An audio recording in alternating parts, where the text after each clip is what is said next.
Hello everyone. आज हम लोग आंखों से संबंधित होने वाली एक गंभीर समस्या के बारे में डिस्कस करेंगे, जिस समस्या का नाम है डायबिटिक रेटिनोपैथी। जैसा कि आप लोग नाम से ही समझ गए होंगे कि डायबिटिक का मतलब होता है कि शुगर, यानी कि ऐसे व्यक्ति जिनमें क्या होता है शुगर की प्रॉब्लम लंबे समय से चली आ रही है, उस उन व्यक्तियों में क्या होता है यहाँ समस्या देखने को मिलती है। यानी कह सकते हैं कि जिनका शुगर हाई लेवल बढ़ा रहता है, यानी किसी का जो नॉर्मल वैल्यू होती है 70 से 140 के बीच में इसका लेवल होना चाहिए शुगर का। जब यहाँ क्या होता है 200 के ऊपर, यानी कि 250, 300, 400 क्या होता है यहाँ बढ़ा हुआ रहता है, लंबे समय तक बढ़ा रहता है, तो इसका प्रभाव क्या होता है आंखों में देखने को मिलता है। अब पहले क्या था कि पहले के दौर में क्या था, जो लोग बहुत ऑफिशियल वर्क करते थे, यानी कि मेहनत बहुत कम कम करते थे और खाते पीते थे आराम से, क्या होता लेटे बैठे रहते थे, उन व्यक्तियों में क्या होता यहाँ देखने को मिलता था। बट अब ऐसा नहीं है। अब क्या है, अब यहाँ डायबिटीज जो है उम्र का लिहाज नहीं कर रहा है, यानी कि यहाँ छोटे बच्चों में, यंग एज में, बुजुर्गों में यहाँ बहुत तेजी से क्या हो रहा है, फैल रहा है या देखने को मिल रहा है, जिसका प्रभाव डायरेक्ट आंखों में क्या हो रहा है, पड़ रहा है। तो इसमें हम लोग जानेंगे कि आखिर ये डायबिटिक रेटिनोपैथी होता क्या है। तो डायबिटिक रेटिनोपैथी जो होती है, उसमें सबसे पहले हम लोग देखेंगे काजेज ऑफ डायबिटिक रेटिनोपैथी। इसके बाद देखेंगे कि सिम्टम्स ऑफ डायबिटिक रेटिनोपैथी, फिर types of diabetic retinopathy, prevention of diabetic retinopathy, last में देखेंगे ट्रीटमेंट ऑफ डायबिटिक रेटिनोपैथी। अब इसमें सबसे पहले जान लेते हैं कि काजेज ऑफ डायबिटिक रेटिनोपैथी। ठीक है, तो डायबिटिक रेटिनोपैथी क्या होता है। तो डायबिटिक रेटिनोपैथी एक गंभीर नेत्र रोग है जो डायबिटीज के कारण आंखों की रेटिना को नुकसान पहुंचाता है। यदि समय पर इलाज न किया जाए तो यह अंधेपन का कारण बन सकता है, यानी कि ब्लाइंडनेस का कारण बन सकता है।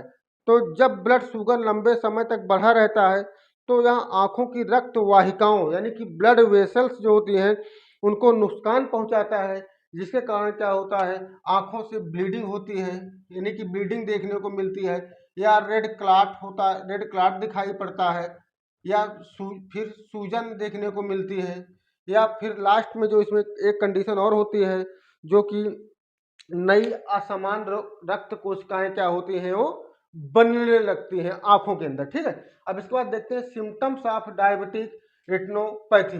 इसमें सिम्टम जो जो मेन होते हैं, इसमें क्या होता है धुंधला दिखाई देने लगता है, धुंधला दिखाई देना, आंखों के सामने तैरते हुए धब्बे दिखाई देना, यानी जब भी देखो दूर को देखो तो उसमें क्या होता है कि बिल्कुल से लगता है कि बिल्कुल धब्बा टाइप का दिखाई देने लगता है। अचानक क्या होती है नज़र कम हो जाती है, रात में देखने में परेशानी होती है, और रंग देखने में भी, रंग को पहचानने में प्रॉब्लम होती है कि लाल, हरा, नीला, पीला जो होता कलर होता है, उसको पहचानने में क्या होती है समस्या क्रिएट करता है। इसके बाद देखते हैं टाइप्स ऑफ डायबिटिक रेटिनोपैथी। तो डायबिटिक रेटिनोपैथी को दो प्रकार से हम लोग डिवाइड करते हैं। इसमें पहला होता है कि गैर प्रसारित डायबिटिक रेटिनोपैथी, और दूसरा जो होता है वो होता है प्रसारित डायबिटिक रेटिनोपैथी। तो जो गैर प्रसारित डायबिटिक रेटिनोपैथी होता है, जिसे हम लोग NPDR नाम से भी जानते हैं, NPDR, जिसका फुल फॉर्म होता है कि नॉन प्रोलिफेरेटिव डायबिटिक रेटिनोपैथी। यह वह कंडीशन होती है, यानी कि यहाँ प्राथमिक कंडीशन होती है, यानी कि यहाँ ये शुरुआती कंडीशन होती है। इस कंडीशन में क्या होता है रक्त वाहिकाएं लीक होने लगती हैं, जिससे रेटिना में क्या होती है कि सूजन आ जाती है। अब इसके बाद देखते हैं प्रसारित डायबिटिक रेटिनोपैथी, जिसे हम लोग PDR, इसको PDR नाम से जानते हैं, जिसे प्रोलिफेरेटिव डायबिटिक रेटिनोपैथी कहते हैं। जो सेकेंड स्टेज होती है, यानी कि सेकेंड टाइप्स होता है, यह एक गंभीर समस्या होती है। ठीक है, इसमें क्या होता है नई रक्त कोशिकाएं बनने लगती हैं जो कमजोर होती हैं और फट जाती हैं, जिससे क्या होता है अंधेपन का कारण बनाती हैं। अब इसके बाद देखते हैं प्रिवेंटेशन ऑफ डायबिटिक रेटिनोपैथी, यानी कि डायबिटिक रेटिनोपैथी से कैसे बचा जाए। तो इसके सबसे पहले जो होता है कंट्रोल ब्लड शुगर, यानी कि अपने शुगर लेवल को कम करना होता है। फिर इसके बाद आप कोलेस्ट्रॉल लेवल को कम करिए,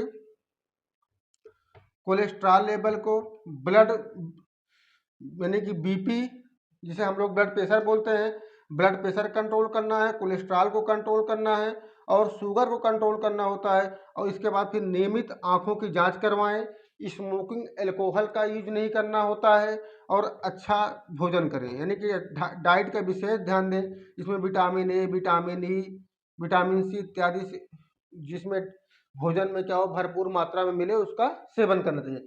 इसके बाद लास्ट में देखते हैं ट्रीटमेंट्स ऑफ डायबिटिक रेटिनोपैथी, इससे कैसे बचाव यानी कि इसको कैसे इलाज इसका किया जाए, इसमें क्या क्या इलाज संभव है जिससे कि क्या होता है इसका प्रभाव कम देखने को मिलता है।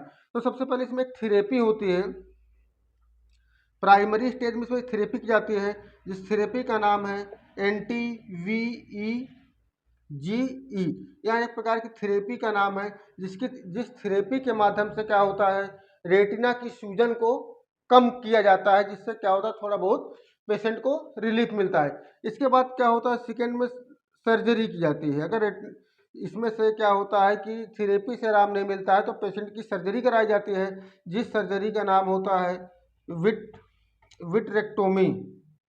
यह एक प्रकार की सर्जरी होती है जो आंखों से संबंधित समस्या को लिए क्या करती है यहाँ सॉल्व करती है। ठीक है, तो आशा करते हैं आप लोगों को समझ में आया हो कि डायबिटिक रेटिनोपैथी क्या होता है, यह इतना खतरनाक क्यों होता है। ठीक है, ओके बाय।